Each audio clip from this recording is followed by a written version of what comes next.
कानपुर के अखिल भारतीय क्षत्रिय महासभा जिलाध्यक्ष मनोज भदौरिया का भव्य स्वागत क्षत्रिय समाज सेवा समिति के तत्वावधान में आयोजित दशहरा मिलन समारोह एवं विचार गोष्ठी में 51 किलो की माला पहनाकर तलवार भेंट कर किया गया। आयोजक उदयभान सिंह एवं दान सिंह ने कहा कि क्षत्रिय समाज के लिए गौरव की बात है कि कानपुर से पधारे जिलाध्यक्ष मनोज भदौरिया ने मौदाहा में हुए कार्यक्रम में पधारे हैं। अपने संबोधन में मुख्य अतिथि अखिल भारतीय क्षत्रिय महासभा जिलाध्यक्ष मनोज भदौरिया ने कहा कि क्षत्रिय समाज के नौनिहालों को शिक्षा के क्षेत्र में आगे आना होगा तथा दहेज रहित विवाह की सोच रखकर विवाह आयोजित करना होगा। खुले मंच से बोलते हुए मनोज भदौरिया ने कहा कि बुंदेलखंड की भूमि क्रांतिकारियों एवं संघर्ष की भूमि है। आज मौदाहा आना उनके लिए सौभाग्यशाली है। कार्यक्रम की अध्यक्षता हरिनारायण सिंह दाऊ ने की। विधायक अभिजीत सांगा ने जैसे ही अपना संबोधन प्रारंभ किया, उन्होंने कहा कि बुंदेलखंड क्षेत्र उनके परिवार की भूमि है। उन्होंने क्षत्रिय समाज के संगठन अखिल भारतीय क्षत्रिय महासभा जिलाध्यक्ष मनोज भदौरिया को बधाई देते हुए कहा कि मौजूदा समय में प्रदेश के कई जिलों में मनोज भदौरिया की ख्याति है। कार्यक्रम के दौरान मुख्य रूप से पूर्व कैबिनेट मंत्री बादशाह सिंह, अभय चंदेल, प्रदेश महामंत्री धीरेन्द्र सिंह भदौरिया, नौरंग सेंगर, अभिमन्यु क्षत्रिय महासभा अध्यक्ष पंकज तोमर, हरिओम भदौरिया, नितिन मोहन सहित काफी संख्या में पदाधिकारी मौजूद रहे। Bureau report Maudaha Hamirpur, Jan Kranti news 24। शिक्षा पर विशेष ध्यान दीजिए।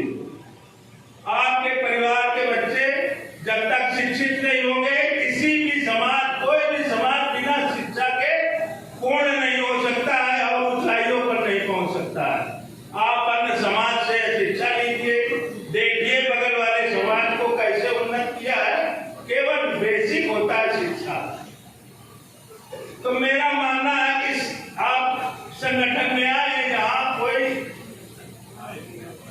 आप एक हाल में बैठे हैं, भाषण के रूप में हम कुछ भी कहते रहे, लेकिन एक सुझाव है जो मूल रूप से हमारे आपके परिवार को और हमारे आपके समाज को उन्नत के शिखर पर ले जाएगा, वो है शिक्षा।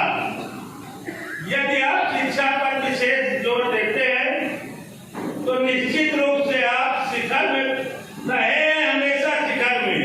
बीच में कुछ गड़बड़ियां हुई हैं, उन गड़बड़ियों को आप स्वयं उसमें अध्ययन करिए और जो सुझाव समाज के वरिष्ठ लोगों द्वारा दिए गए हैं उन पर आप काम करिए। अपने आप उस शिखर पर पहुंचेंगे और भगवान राम ने जीवन में आप लोगों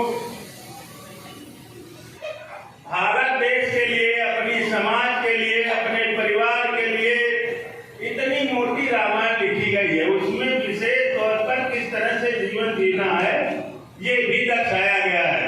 क्षत्रियों को किस तरह से जीवन जीना है। भगवान राम ने एक बहुत बड़ा काम किया था। अकेले वन में थे, रावण को हरा के आए थे, रावण का वध करके आए थे। कैसे? आपको भी रावण का वध करना है, लेकिन कैसे उन्होंने रावण का वध किया? चाहते अपने परिवार के लोगों को संगठित करके रावण का वध करते, लेकिन वो शायद संभव नहीं हो पाता। पूरी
संस्कार हम तभी दे सकते हैं जब हम अपने आप को संस्कारित करें, क्योंकि संस्कार विहीन समाज कहीं का रास्ता नहीं खोज पाती है। प्रिय साथियों, आगे मुझे ज्यादा क्या कहूं, हमारे बुंदेलखंड में एक कहावत, ये वो शब्द हैं जहां पे उनका घोड़ा जाता था, कहते हैं छत्ता तोरे रात में थक थक धरती होए, जित जित घोड़ा मुख करे तित तित पत्ते होए। ऐसा महान हमारे महाराजा छत्रसाल, जिनकी गाथाएं, जिनका इतिहास के पन्नों पर स्वर्ण